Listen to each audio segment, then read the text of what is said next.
There we go. Rolling? Yeah. All right. Good. Cool. All right. So, take two. Number one messed up. Yeah. Welcome back to Z's Comics Reviews. This is episode 8. Wow. Almost 2 months. Just about 2 months, right? All right. So, first up, we actually have some comic news. So, Moon Knight, Fist of Khonshu, number 1.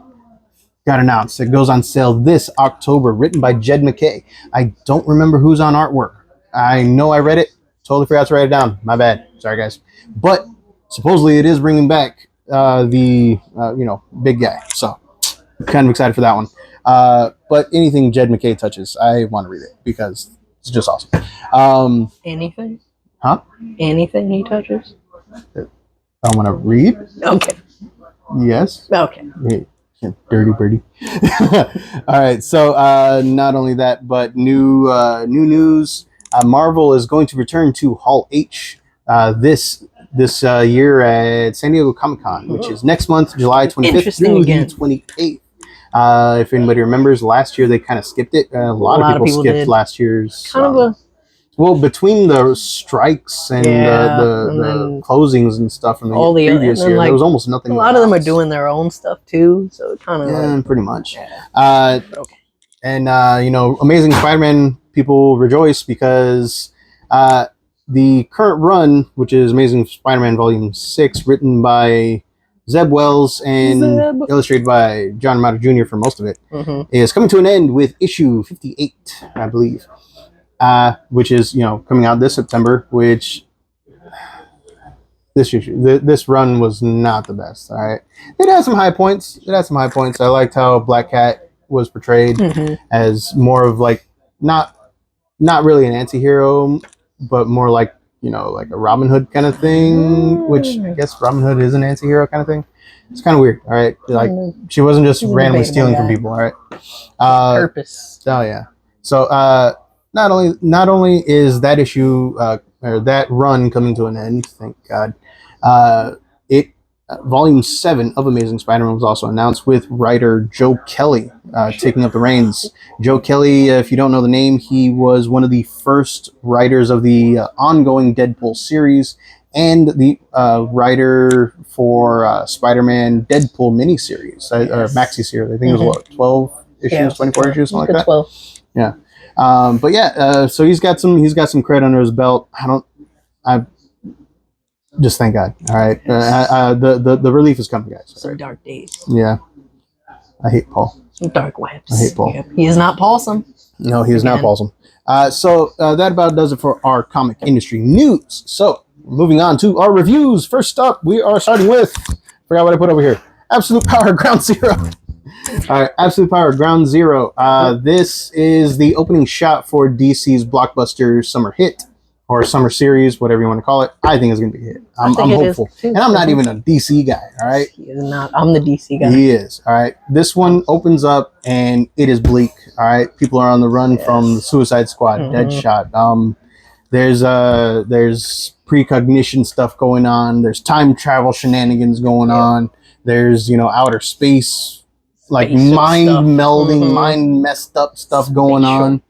All right, it is an ambitious story, I think, right? Yes. They're trying to reach places. Oh yeah, they're trying to go places, and this does a pretty good job of laying the groundwork feel like for they that. might hit it. Oh yeah, so in the solicitations and all the previews and stuff, we already know that there's Amazos going on. Amazos taking over powers in the places of the Justice League. On Amanda Waller's orders and stuff. The Wall. Yeah. So this one right here, Amanda Waller is just straight up going villain mode. All right. And it's... The Wall is coming to them now. I think this is going to be a really good series. I'm hopeful. This one right here, the opening shot, Ground Zero, highly recommend getting in. What do we give it? 4 out of 5, right? 4 out of 5? Solid 4 out of 5. Yeah. Really good one. The only reason why I didn't give it a 5 out of 5 is because I think I didn't read enough of the previous stories. Yeah, I think that's my fault. Could be there. All right. I still feel like you don't really have to, but it'll definitely add a little extra. Yeah, well, just like everything. Yeah.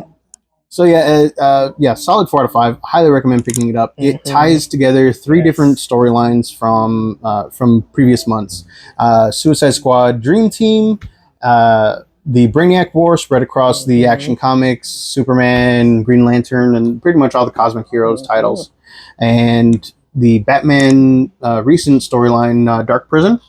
And yeah, it ties them all together, and we're gonna get this summer, and I'm excited. I'm super excited for it. Solid writing, solid artwork, all three segments.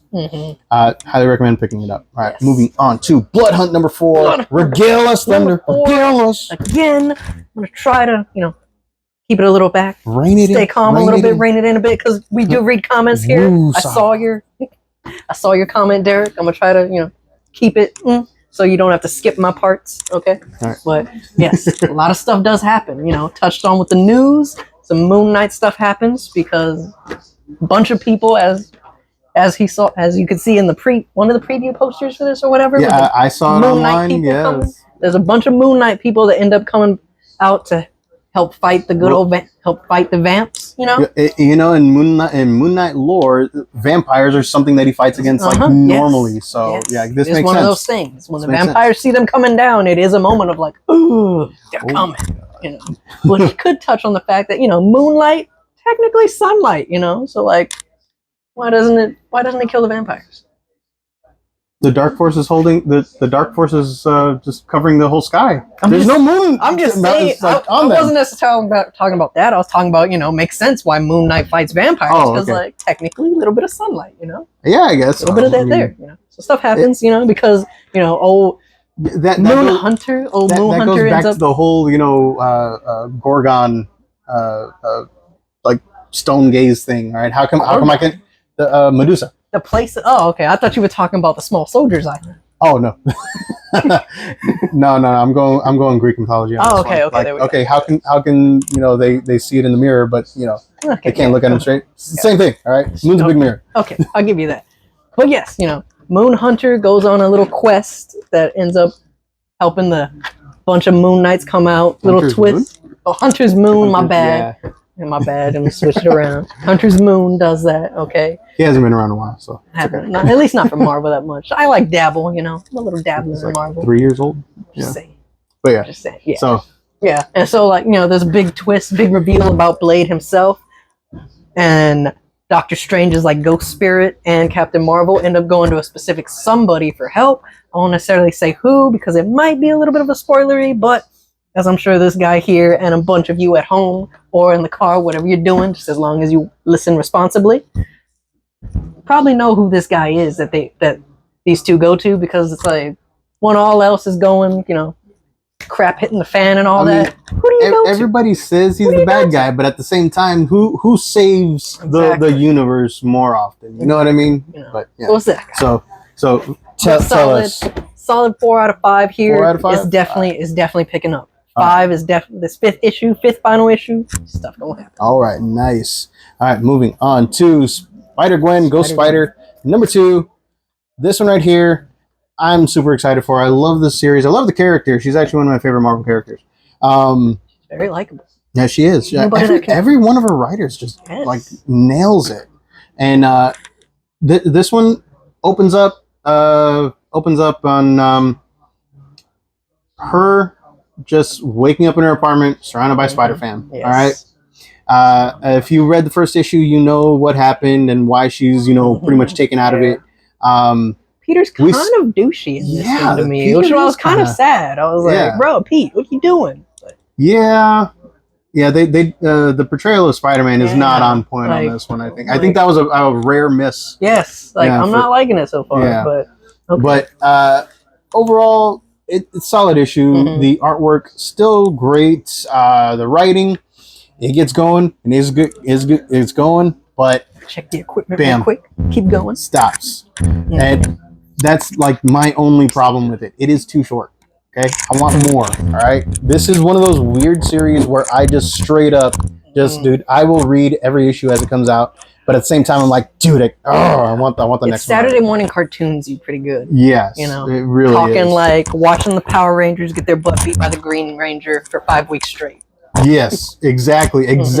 Dude, I was there when that happened, all right? Every week I'm like, oh!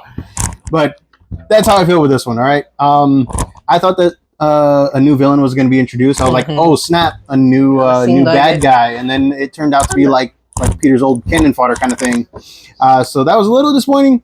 But at the same time, I don't think she's ever gone up against that character before. So I kind of like how that's going. And then it's an oldie, but a newbie to her. Yeah, it like old hat for us, the readers, but new situation for the character to be in. And yeah, I'm kind of excited how this turned out.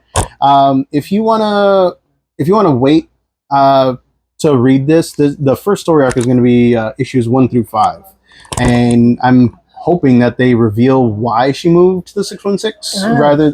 We already know about the superhero Witsec and whatever, but I want to see what actually happened. All right. So I give this one a solid 3 out of 5, just because, dude, I want more, and it's too short. Okay. All right, and plus the misstep with Spider-Man's characterization. Peter's kind of like douchey right now. Miles and Cindy on point. All right. Cindy, and Cindy, a little bit of spoilery with her. She's a fellow pineapple does not belong on pizza person. Yep, definitely. And plus, dude, like all the they're my favorite. Right. Yes. Cindy, Spider Family's like anything spidery. Top notch. So moving on to our final one, Zatanna, Bring Down the House. This one, Zatanna, Bring Down the House. Number 1 is Zatanna's first series in a while. I don't count the Night Terrors one because that was only 2 issues as a tie-in to a huge event. This one is just straight up her own miniseries, and I think it's solid. All right,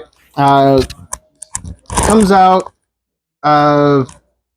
Comes out talking, showing us how she was when she was a kid. All right, she sucked as a magician when she was a kid. Then she goes to her dad, tries to get him to teach her magic. I don't know if that's a good thing or a bad thing because of what happens towards the end. But I think it's solid. All right, the writing is there. It's good. The artwork. A lot of people that I talk to aren't really a fan of the artwork. Yeah, which is weird because I think it looks good. All right. The interior artwork, not the the interior artwork. So what on the inside that matters? Yeah, but the writing is solid. I'm really compelled to finish this series. I'm gonna be reading it definitely. I like Zatanna, but this might be one that I just wait for the whole thing. Yeah. So this one is a solid start. Okay.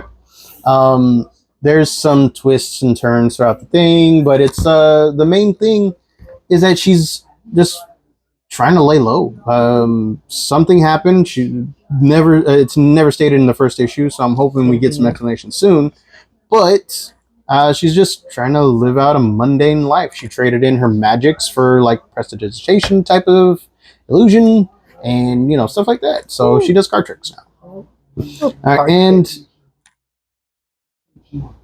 it's under the Black Label, which means that they can go a little further. It's basically the new Vertigo. DC's version of Rated R. Just because you can do stuff, I don't think you should. I mean, this goes back to this goes back to the whole Batwing thing in Batman Damned number 1. Yeah. It was not a good start for the Black Label. I don't think it was. The story itself wasn't even that good. It really wasn't. So that was. Yeah. I read the whole thing. It definitely just gave off the vibe of like, hey, we can be more adult now. Yeah, so we're just gonna do that for no reason, but have like nothing backing it up. It's like giving a Mormon kid Mountain Dew and letting them loose on everything. Just like almost like telling a kid you can cuss for the first time, but they still don't really know how to do it. So your brother comes to mind. Yeah. You know exactly what I'm talking about. but yeah, it's like she spends the first 2 pages of the present day going around her apartment topless. Like they don't actually explicitly show anything, but at the same time, I think the only reason they did it was because it was Black Label, and it added nothing to the story. Just like the Batwing did not add anything to the story, except just showing everybody, so that's what Batman's junk looks like. We're Black Label. Yeah. Rated R fools. But aside from that, solid story, solid artwork. demon shenanigans going on. Towards the end, there is, twisty twist. That is a twisty twist. So, interesting, compelling. 4 out of 5. Nice. 4 out of 5. All right. I think the only low one we had right now was Spider Gwen, and that's just because there wasn't enough. Because of the major cliffhanger. Oh yeah. But yeah, that about covers our reviews. So check out our Facebook page, Instagram, our links in the about bios, all that stuff, and like and subscribe. Later.